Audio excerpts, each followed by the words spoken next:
ములుగు జిల్లా అటవీ శాఖలో అవినీతి ఆరోపణలు వెల్లువెత్తాయి. ఏటూరు నాగరం ఫారెస్ట్ రేంజ్ పరిధిలోని Pasra wildlife range officer Balaraju తునికాకు బోనస్ చెల్లింపు నిధులు స్వాహా చేశారని కూలీలు ఆందోళనకు దిగారు. రంగంలోకి దిగిన ఏటూరు నాగరం పోలీసులు, అటవీ శాఖ అధికారులు 2 రోజులు పూర్తి స్థాయిలో విచారణ చేపట్టారు. విచారణలో 2,70,000 నిధులు ఫ్రాడ్ చేసినట్లు తేలడంతో నాగరాజుని అదుపులోకి తీసుకున్నారు. కోర్టులో హాజరుపరిచారు.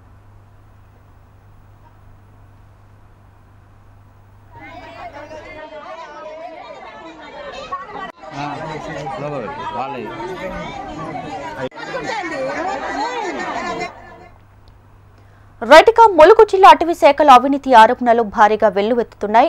తాజాగా ఏటూరు నాగరం ఫారెస్ట్ రేంజ్ పరిధిలోని Pasra wildlife range officer Balaraju పై అయితే కొన్ని ఆరోపణలు కూడా వస్తున్నటువంటి సిచ్యువేషన్ కూడా కనిపిస్తుంది. దీనికి సంబంధించి పూర్తి డీటెయిల్స్ మా ప్రతినిధి అనిల్ అందిస్తారు. అనిల్,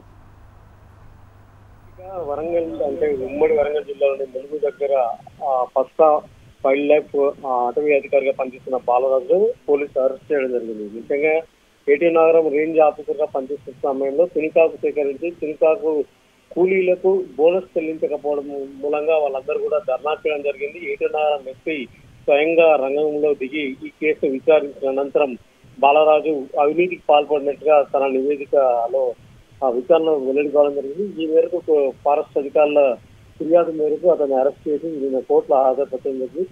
కోర్టు ఆయనకు రిమాండ్ కూడా విధించడం. ముఖ్యంగా తునికాకు సేకరణ సమయంలో కూలీలకు కూలీ రేట్లతో పాటు అదనంగా బోనస్ చెల్లించాల్సి ఉంది. 2,70,000 రూపాయల నగదు అక్రమంగా వాడుతున్నట్టుగా పోలీసుల విచారణ అయితే తెలడం జరిగింది. Anil, thank you.